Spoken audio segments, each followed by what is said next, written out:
Welcome to Weekend Shelf Control with me, Liam, And me, Frankie.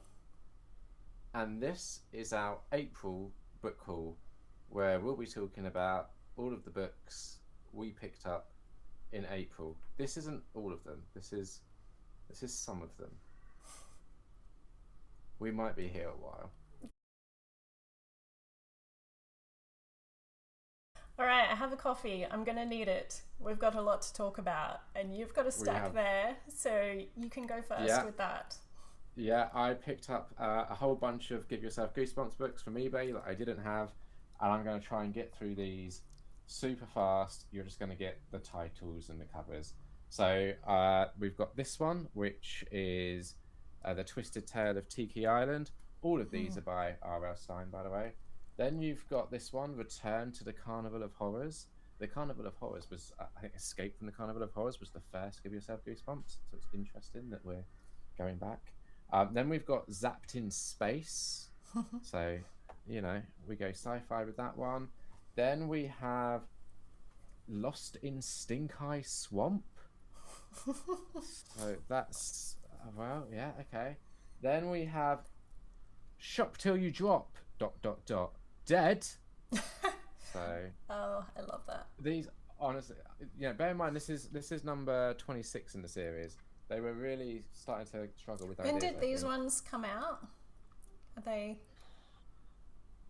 I could probably tell you because there's going to be a publication date somewhere. 1998. Oh, yep, still in the 90s. Mm.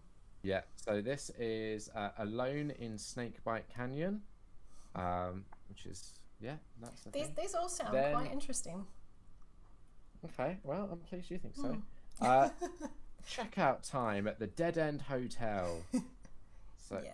I think they probably are interesting if they weren't Give Yourself Goosebumps books. Mm. Night of a Thousand Claws. That looks a bit Ooh. catty, doesn't it? Then we have Invaders from the Big Screen. So that one actually does look quite fun. Mm. I'm probably going to like that one a lot. Then, oh God. Your Plant Food. What is that? What is that? That Oh I think that's dear. broken the chain of interesting covers and titles. Yeah. Let's see if we can bring it back with The Werewolf of Twisted Tree Lodge. That just looks like Oh, a werewolf reading a book by a fireplace. What is supposed to be scary about that? yeah. Honestly. Um, it came from the internet. I feel like Actually, this could be darker than it's that going to be. that's interesting though because internet as per the 90s, it'd Yeah. be interesting Yeah. to see what the thoughts were at that time. Yeah. Elevator to Nowhere. What is that cover? Yeah, like these. I've got so many of these to read. Hocus Pocus Horror. So, we're getting through it. This one looks fun. Ship of Ghouls. That's a shark. Mm. Maybe it's a ghost shark. Who Yeah, I was knows? just going to say it says ghouls, but there's a shark. So Yeah. how does that work? Escape from Horror House. Okay, so that's the thing. Then we have Into the Twister of Terror. What is that? Who signed off on that? Who thought that's a good cover for a book? On what were they smoking in the 90s?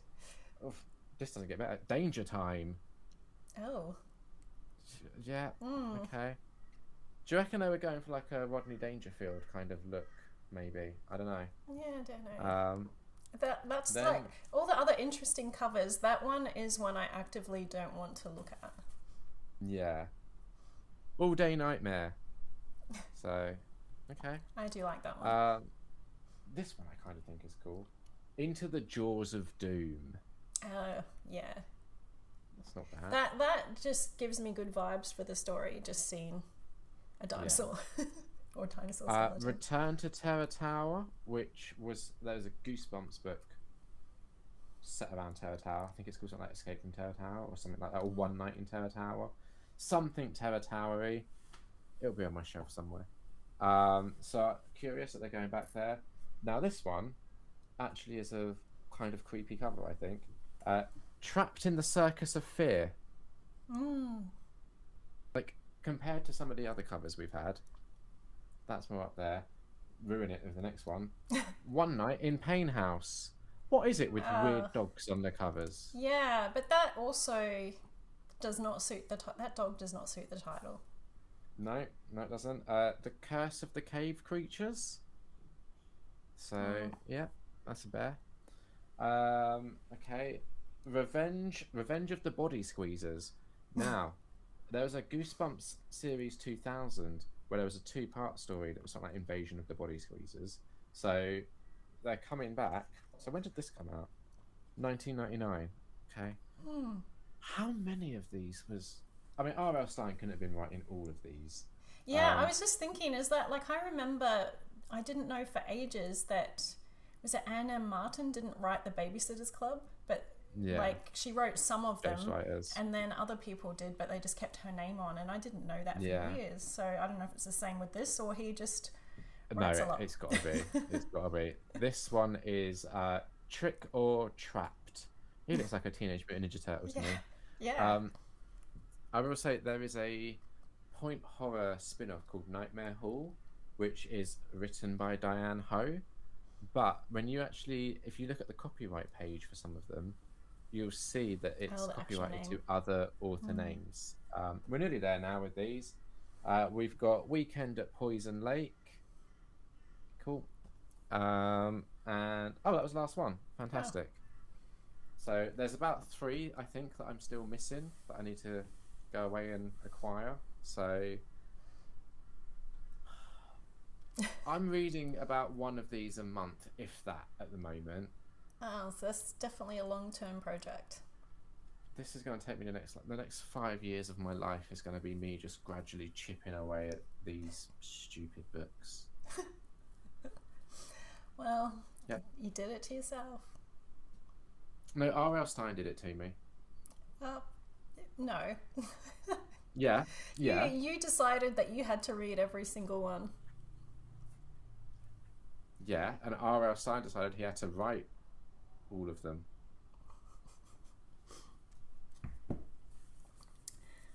Okay, well, this was a crazy month. I bought too many books, which was fun, but also not good for the bank account. I give myself a book budget, and I have used up all of May's budget as well. So I am going to try not to purchase in May. It is my birthday, so I will probably get a couple of books from my parents.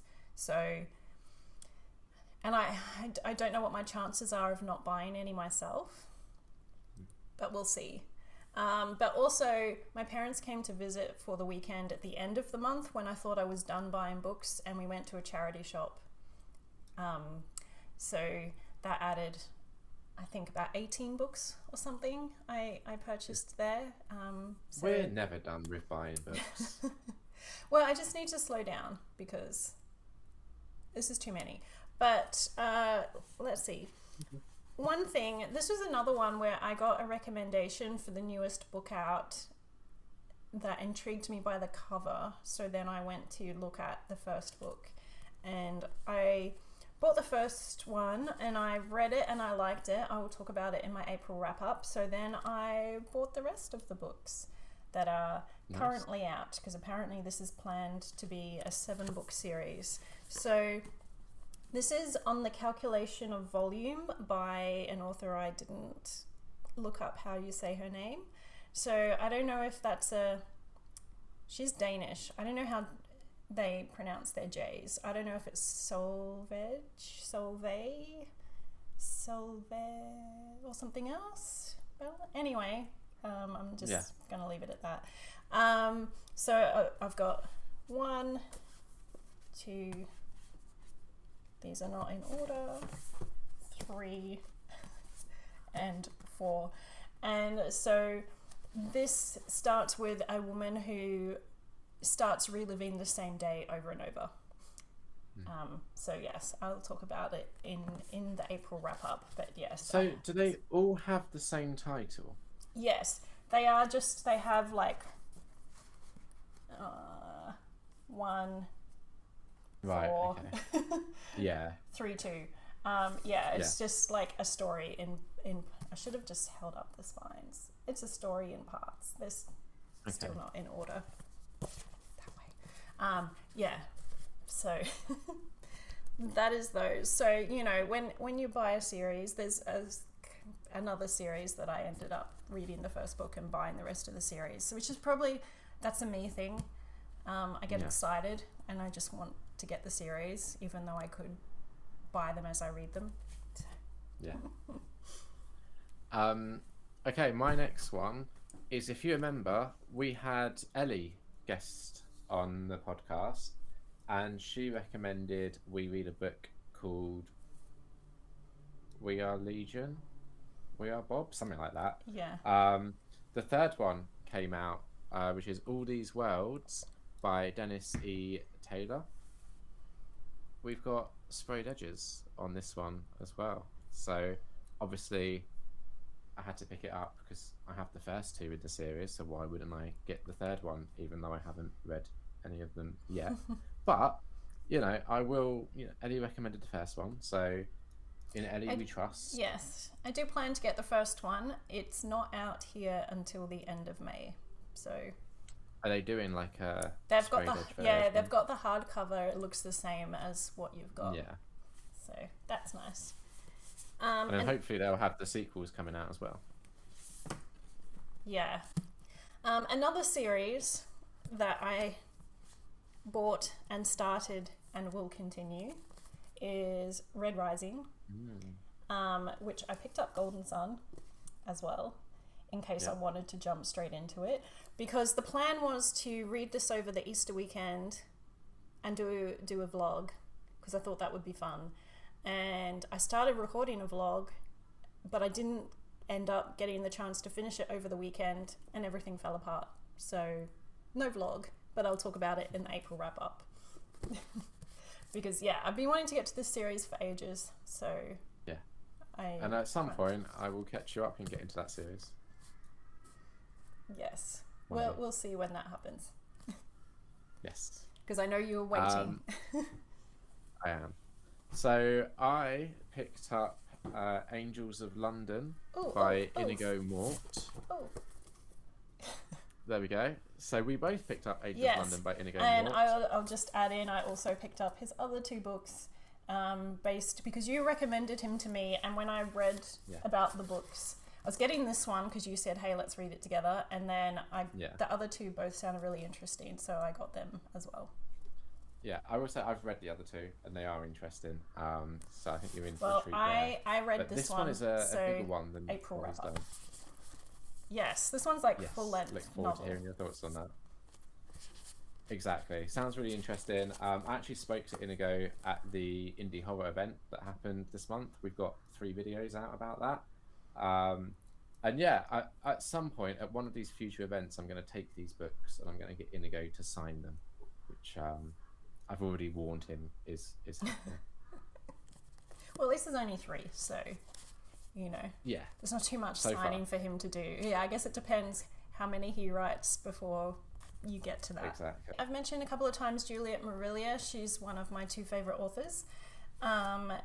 She had a book out at the end of March, I think it came out, but it arrived in April, called The Hidden Way, which is book 2 of her duology that I don't know if it has a name. The first book came out last year. I did mean to read the first book so that I could read this as soon as it came out, but didn't get to it. So hoping to get to this soon. Very pretty. I love this cover. The first book has a very similar cover, so they look good together, and the spines match, so love that. So yes, hopefully I will be talking about this one soon. Very nice. I obviously had to pick up the latest Aaron Beauregard book. This is Horsefly. It's just, that is a gorgeous cover. Yeah, that's good. It's being described as a creature feature kind of book, and he's also pitching it as, for those that maybe struggle with getting into reading, he's made this as a kind of interactive reading experience where there are QR codes throughout the book, and if you scan them, it then leads to these little video clips that he's produced and made. I think there's something like 7 or 11, a number like that, minutes of video that goes with the book, all to try and encourage people that maybe wouldn't typically read as a way to get into reading by having a kind of mixed media experience, which is interesting. But yeah, I'm very much looking forward to get into that. I have a chunky new release. When I went into Pulp Fiction to get Golden Sun, I saw this on display, which I have heard good things about, and it sounds very interesting. So I grabbed it, even though it's a big paperback, which I'm not overly into. This is... It's like a love story, but also horror. Yeah, I guess. A devastating love story, a bewitching twist on history, a blood-drenched hunt for purpose, power, and redemption. I know nothing about the thing this is based on, so that's all new to me, but yes, I'm very much looking forward to reading it. I do love this cover. So yes, another one. I have too many books I want to get to straight away, so... But in the next few months, hopefully, I will get to this one. So my next one is one of my Broken Binding subscription monthly. This is Daughter of Crows by Mark Lawrence. And just brace yourself, because this is a nice sprayed edge. Very pretty. Yeah. I like that. I will say I'm a little bit on the fence, because I've read 2 Mark Lawrence books so far. I read Prince of Thorns and King of Thorns, and I wasn't blown away by them. And to the point where I've had the 3rd one, Emperor of Thorns, sat on my shelf for 2 or 3 years now. And one of my goals this year is to try and get it done, so I can just get that series done.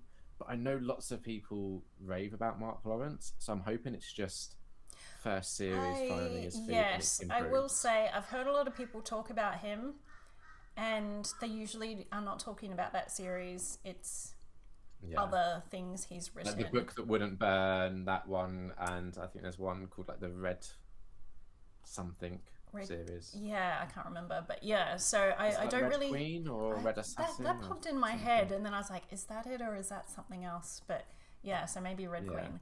But yeah, so I don't know. I heard people talk about that first series when it came out. And I had it on my list to read, but then I never got to it, and I've never heard anyone talk about it since, just his other books. So I don't know if that's just because the other books are newer, but anyway, I've heard good things. So, so things are looking good for you. Yeah. I actually, speaking of Broken Binding, I got my Richard Swan book, Steel Gods, which is the 2nd book in the Great Silence, which I still haven't read because, as I said, I've still got to finish Empire of the Wolf. This is set in the same world, but about 100 years later or something, so it's different characters. So yeah, Broken Binding are doing their little cards now, so that's quite pretty. This book is so pretty. It's got sprayed edges.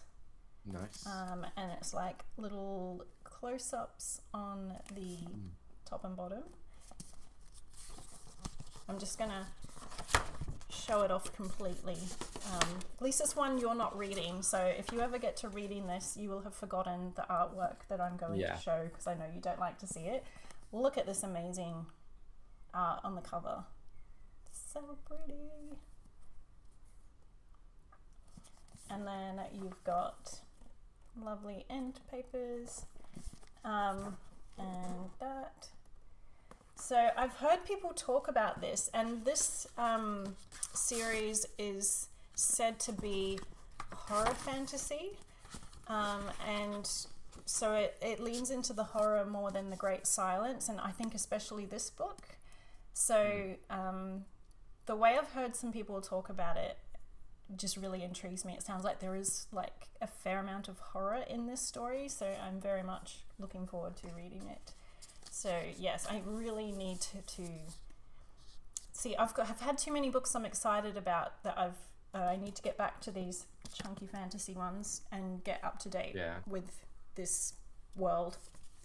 That does sound intriguing.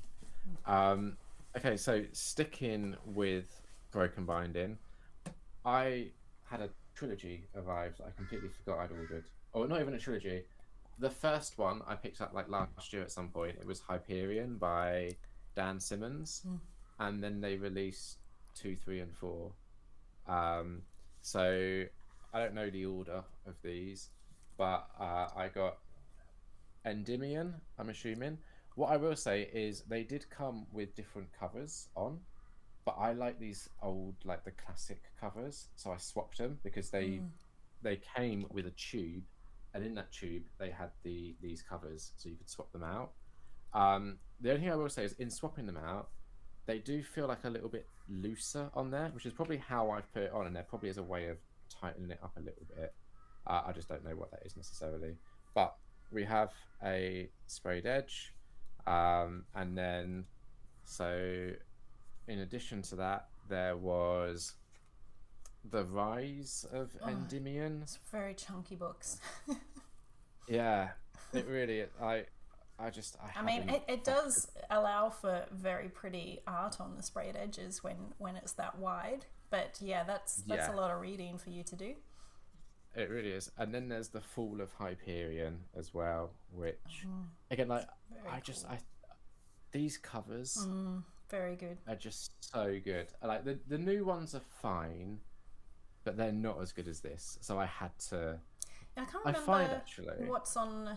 I've got Hyperion on my shelf. I've had it for years. I picked it up at a book fest. I think I've got the Sci-Fi Masterworks edition hardcover. So I think that has a decent cover image. But yeah, that's great. I do love, because all those old fantasy covers, I really enjoy them. And so it's nice that they're giving you that option, because I know a lot of people don't like those old covers. But if you do, which is like, bonkers to me, because modern covers are quite often not overly interesting. They're just more like just putting the title with some stuff. So to have actual artwork is really cool. I will say, and this is obviously just my own personal preference, but every time I think Broken Binding have offered the old covers, I've always preferred them to the new ones. I don't know if it's like nostalgia, like when they did the Evergon series, Inheritance Cycle, I think that series is called. They had these new fancy dragony covers, but the old ones are just so iconic that I had to swap them over. And when the John Gwynne series that starts with Malice comes out, Faith in the Fallen, I think it is. Again, they've got new covers. They're providing the old ones. I'm going to be swapping them out for the old ones because they just look too cool. I need to get better at putting the covers on. I don't know how easy it is to see, but it's not very like tight. Like it's a bit flappy, which I don't love. I need to figure out how to fix that. Yeah, I guess it's something in the way you fold them, I guess, to make them. I assume that has to be a thing I can do. I had a cover buy that I completely forgot about. It was that kind of month. This is Mistress of Bones by Maria Z. Medina. So the artwork intrigued me. Very interesting. This is about a girl who can bring people back from the dead, and a guy who is kind of like after her. And then I think stuff happens. This is actually giving less than the thing, but I think she has to bring the dead back to life. He's investigating, and they come together, and I don't know where it goes from there. I did read a sample of it to see, and I was intrigued by the beginning, so I purchased. It was on sale, that's why I have a hardcover. So I don't think it has. No, it's just a basic one. But yes, so this is another one that I thought I would read straight away, but then I had some new excitement in other books, so it's still waiting. Okay, my next one I'm very curious about. This is Bound in Blood, which is a collection of short stories all about stories of cursed books, damned libraries, and unearthly authors. And there's a few names that really stood out here.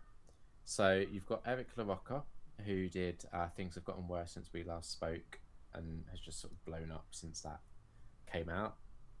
You've got Kim Newman, who is a quite well-known UK film critic who specialises in horror, but he's also written a book called Anno Dracula, which is like a modern retelling of Dracula, and it pulls in other sort of vampire mythology. I feel like you would like that if you haven't read that yet. I did have it on my shelf for many years. I picked up a paperback at a book fest. Yeah. But I think when I was doing a big cull, I got rid of it because I'm Right. like, I don't know the author. I'm not sure. So He is. yes. He's one of my go-to film critics for horror. He knows everything about horror, and I feel like because you like vampire media, I read it and I probably missed majority of the references, but he does like use the different vampire tropes that have evolved over time to have these different like families of vampires, and it's a really interesting idea. He's got a short story in this, as along with Ramsey Campbell, who was the special guest at the horror event that I went to in Liverpool. You've also got Adam Cesar, who did Clan in a Cornfield. And did you ever watch Peep Show? Did that make it over to you guys? It did make it over, but I haven't watched it. I've seen bits and pieces, but don't really know it. There's a short story by Izzy Suttie, who is an actress that is in Peep Show. So I'm very curious to see what her writing is like. So yeah, I figured I'd give it a go. One to quickly mention, in my last haul I had Angels and Demons by Dan Brown. I picked up the Da Vinci Code because I read Angels and Demons and I liked it, and I want to watch the movies. So the movies came out in the other order, like this one came out first before Angels and Demons, and I have heard that you don't need to watch them in order, but my brain I have to watch Da Vinci Code first because it came out first, so I have to read the book. I would be the same. So I'm reading the book. I did put it aside for other books, so I'm not very far into it. So yes, I will talk about this in the May wrap up.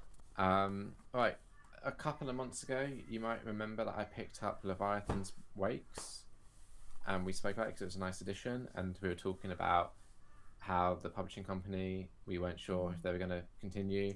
Well, they did an announcement that they are going to do some more books in that series, so I then decided to go and get number 2 and 3. I don't know if this is the right order, but Caliban's War, which it's very shiny. It is very shiny.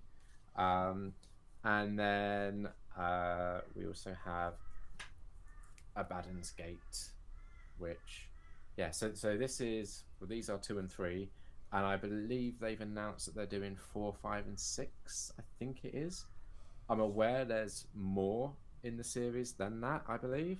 Yeah. But to me, it's promising, and I'm hoping that clearly these first 3 have sold well enough. Yeah. That they've I mean, if they're getting up to 6, surely they're gonna finish it off. You'd hope. I really hope so. When I was purchasing other books, there was a deal, and so I had to get one more just for the deal. So I picked this from my romance list because it was on sale. So this is The Beast of Beswick by Amelie Howard.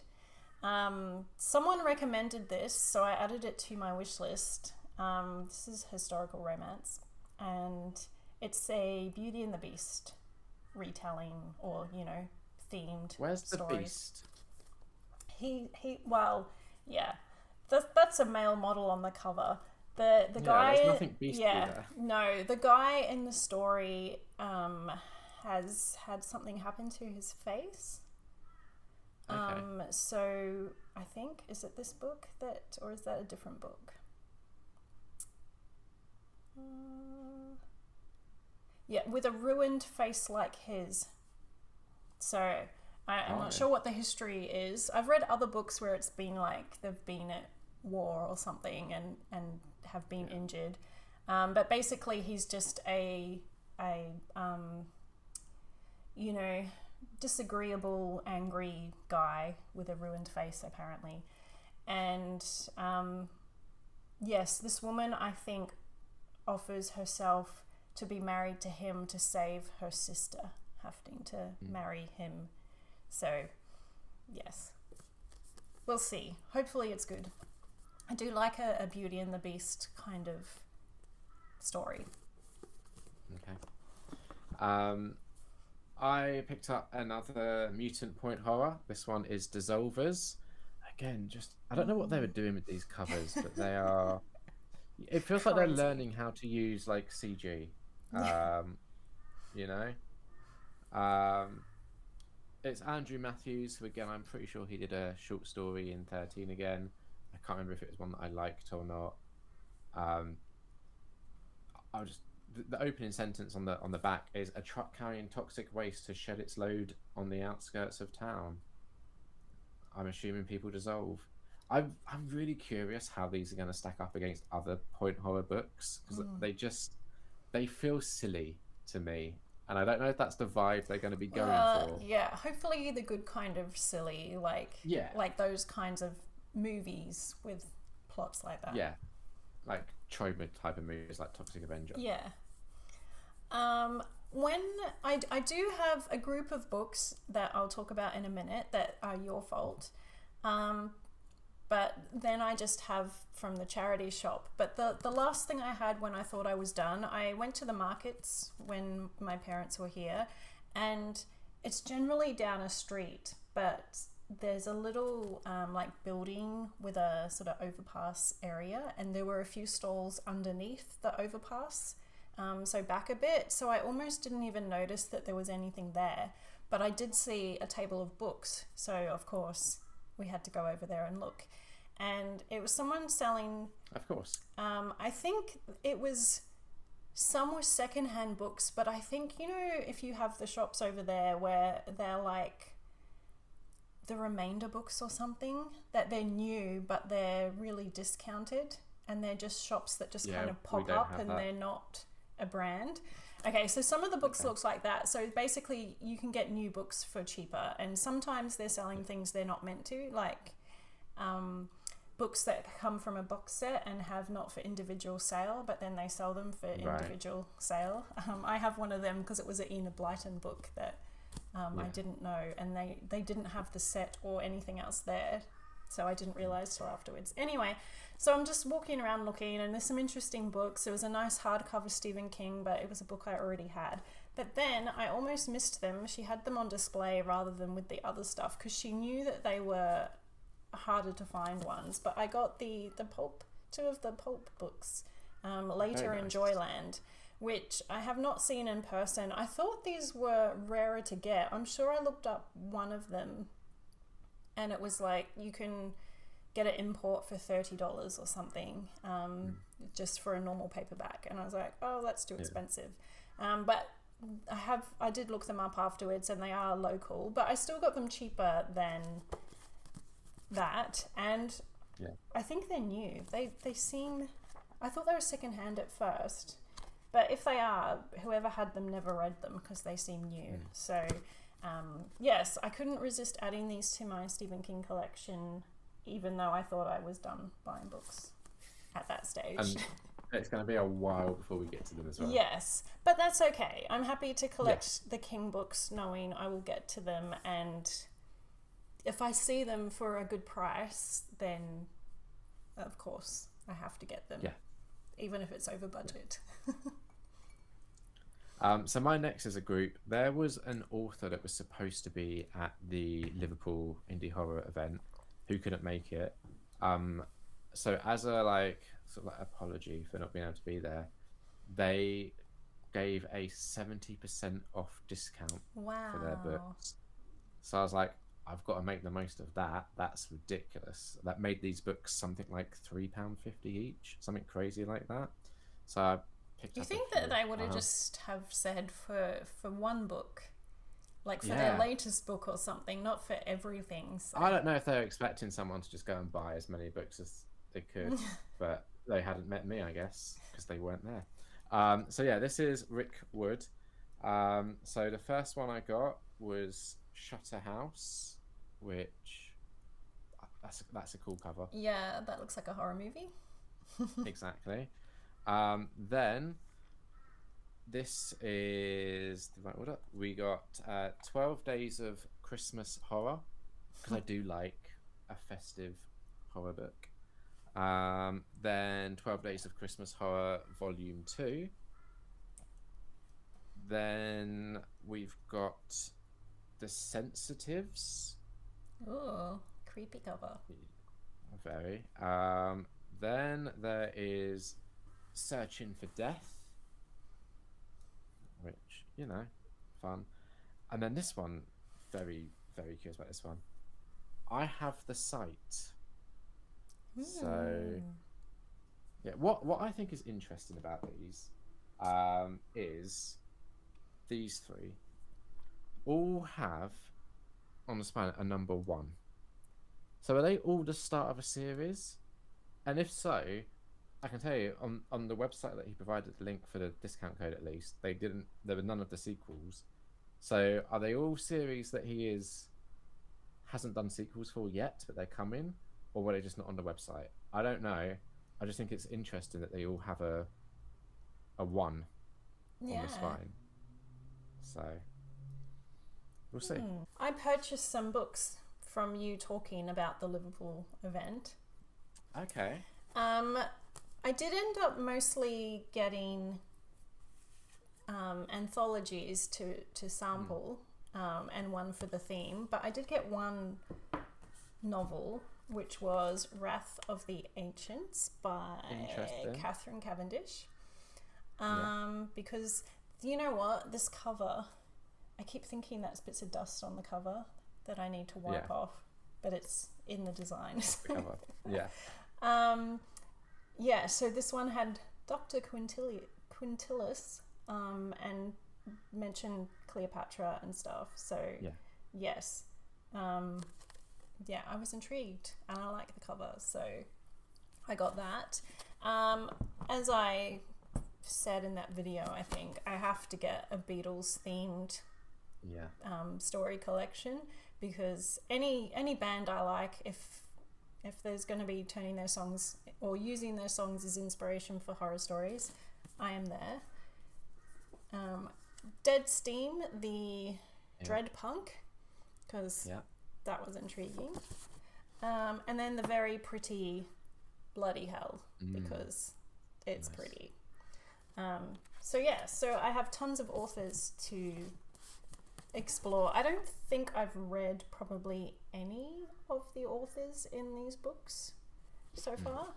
So yes, it will all be new authors to discover. There are some authors in particular that I am really keen to hear your opinion on. That one of my favourite authors who was at the event I spoke about, Mark M.J. Green. He's got a story in Bloody Hell, I believe, which I haven't read yet, but I'm gonna. Okay, this is slightly off topic, but do you remember how I was saying I enjoy Christmas horror books? Yeah.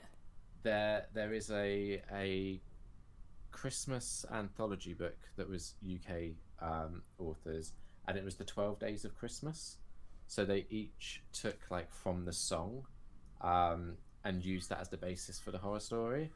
And this is just an example of Mark M.J. Green's humour that just works for me. He had the title of A Partridge in a Pear Tree, and I didn't notice it. I thought maybe it was an error or something, but when the title itself is A. Partridge in a Pear Tree, I was like, okay, what's this about? I'll give a very brief synopsis, but basically it is about a couple who are arguing a lot, and I can't remember if it's her or him. I think it's her, but basically it's her. He just keeps watching this Alan Partridge DVD, and she attacks him with it and kills him with it and buries him underneath a pear tree. And to me, it's just like, not in a million years would I thought of taking a Partridge in a Pear Tree down that road. Yeah. I just love like his sense of humor. Yeah, is very in alignment with mine. Nice. Yes. Well, I really want to read the Beatles one soon, so Yeah. I'll probably have that one to report back on soon. The authors in that one, so we'll see how we go. I am looking forward to that. So this is my last book for the book haul. I need to read more Ronald Malfi, but when I see one that I don't have, I pick it up, even though I haven't read any of his yet. I just believe that I will enjoy it. So I picked up They Lurk, 5 novellas by him collected in one book. So I haven't read any of his work yet, but I'm probably going to start with one of his like more well-known ones, like Small Town Horror, something like that. But I have faith that I will enjoy his writing enough. I think this is really good things. Yeah, I think this is my 3rd or 4th book of his that I now own, so I should really read one of them soon. Okay, well, that was good timing because the rest of mine is just everything from the charity shop. So this shop is every book was $5, but if you buy 10 or more, every book is $4, and if you buy 20 or more, every book is $3. And I don't know, this probably is not a shop for you to visit because I think they must have a partnership with one of the libraries because a lot of them are library books, and so they have a stamp on them for the library. Yeah. And then they have a stamp to say they've been withdrawn from the library. And then if they're genre, they have a little dragon if they're fantasy. So I hate all of that. But see, the good thing for that, for me, because I don't care, is libraries get a lot of books in hardcover and they put the plastic stuff on to protect the covers. Yeah. So I think that's pretty good. So anyway, speaking earlier, I don't know, was that this time or last time? Chuck Wendig. I did not realize that he'd written so many books. And even though I have one on the shelf that I haven't read yet, that I really want to read because it makes me think of Stephen King's The Stand kind of vibes. I picked up these books, which are part of a series. I'm going to have to get other books, but I thought at this price I need to just grab them when I see them. So there is the Blue Blazers, which is Mookie Pearl series. Okay. And I think the rest of them are his Miriam Black series, which is the Cormorant, the Raptor and the Wren. See, these are all different styles too. Yeah. Vultures, and a lovely hardcover for Thunderbird. So, I don't know. I don't think there's book 1. So I'm going to have to investigate. But yes, I mean, all of these were less than the cost of one book. So I figured I could take the chance. Then I got... I haven't read any for a while, but I really like Amish fiction. So they had some lovely hardcovers from Beverly Lewis, who is an author that I really like. I've read tons of her books. Okay, this is a thing I didn't even know existed, Amish fiction. Yeah. It's pretty, I like it. So, so it's Is it just stories set in like Amish communities? Yeah. Okay. So makes sense. This is The Wish and The First Love. So do they tend to be romancy kind of things? Yeah. Or can it be anything? Yeah. Okay. It's usually romance. She has a lot of series, but I think she switched to standalone, so these are both standalone books. And then I also got an Amy Clipston book. I've read a few of hers. She writes some Amish and some contemporary. So this is A Place at Our Table, which I don't know this series. Oh, it's the first book, so there we go. Oh yeah, they also have little barcodes on the back, which I know that you would not enjoy. Speaking of barcodes, they had 2 Kim Harrison books. Obviously, I own them, part of the Rachel Morgan series, The Hollows.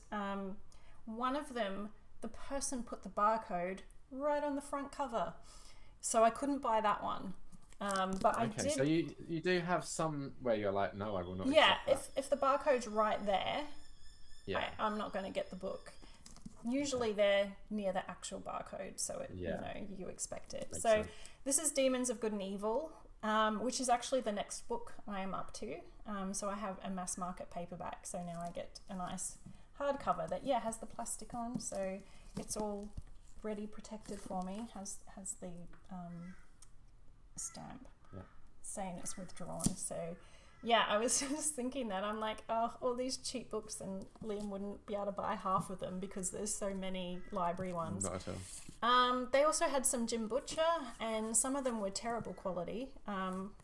But there were 2. I had to get them even though they're quite far in the series, so it's going to be ages. But they had Turncoat and, again, a nice hardcover of Battleground. So... Oh, nice. That is, I think, one of the more recent ones, isn't it? Yeah, I think one is... when did this come out? I can't remember what numbers there are. I looked up to see. This one came out in 2020. Yeah. So, yes. Be a while.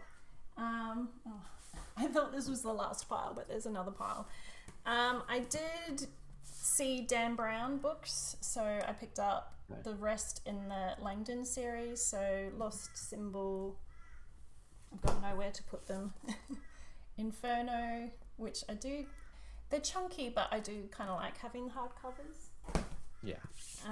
Origin and The Secret of Secrets. So the thing is, I like having hardcovers too. It's just they take up so much more shelf space than paperbacks. Yeah, there is that too. But when they're $3 each, and they didn't have the paperbacks, they only had those as well. Yeah. Okay, finally, my final stack. Because I own so many books that I need to read, I rarely go browsing anymore when I'm at charity things, because I'm like, I've got too many books. I need to just look for my authors or gaps in series or whatever. But I allowed myself to just browse and pick some random things this time. So I picked up Snow Angels by James Thompson, which is a crime book in a series, this is the first book in the series. There were a couple of books I pulled out and thought they look interesting, and then I looked them up and it was like book 25. So yes, I had to put them back. Then I have The Forest by Edward Rutherford. This is a chunky book. I've not heard of this author, but apparently he's the best-selling author of London and Sarum. This one has somebody's name written in the top. Do not like that. This author, it seems, takes a location and then just writes an epic story covering a long amount of time. So this is The New Forest, which is on England's southern coast. Yeah, I've been there. So yes. It's one of those places where they have like wild horses. So you're driving along and you just have to stop because there's just horses in the road and you have to just wait for them to get out of the way.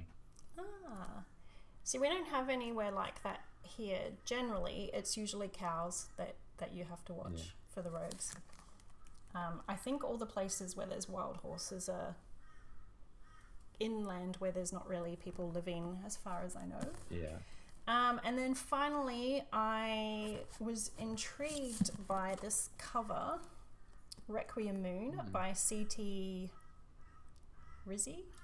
I'm not sure how that is. This is book 2, but they also had book 1, Scarlet Odyssey. So Nice. I've not heard of this author before, so this is a fantasy sci-fi series. Because it's got like magic and stuff in it, but I mean, Looks sci-fi from the covers. it looks sci-fi, but now that I'm looking at it, I'm like, I'm not sure if it is or it just is the way the city looks. But Yeah. either way, it works for me. So yeah, I don't know when I'll get to these, but They're ready for you to get to at some point. yes, I mean, yeah, pretty covers. I've never seen these before, so I don't know what my chances are of finding them in a shop or anything. So Yeah. I figured I would get them. So yes, that was my terrible over purchasing month. But as I said, I think May will be a quiet month. Well, it will be definitely quieter than this, but I'm hoping to not purchase any books myself, so that I shouldn't have very many coming in May.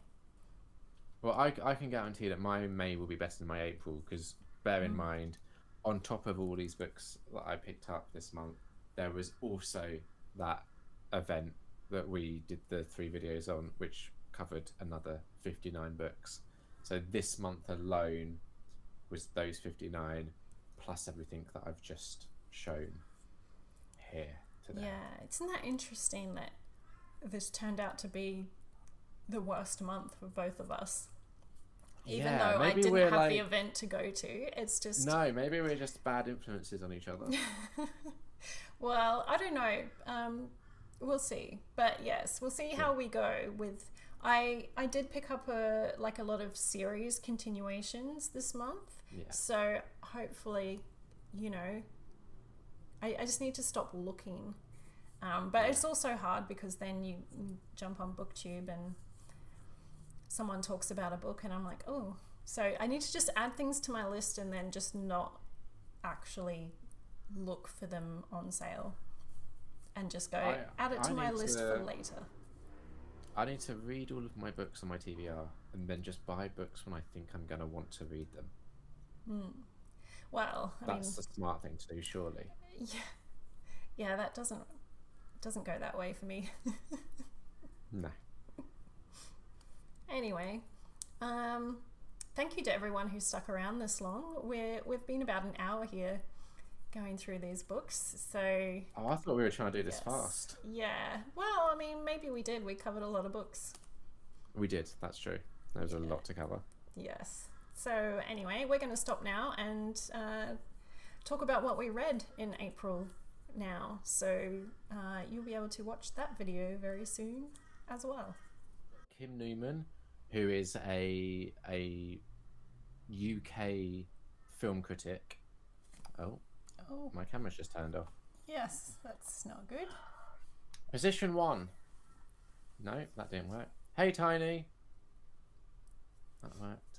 Oh. Position 1. Right. You've got Kim Newman.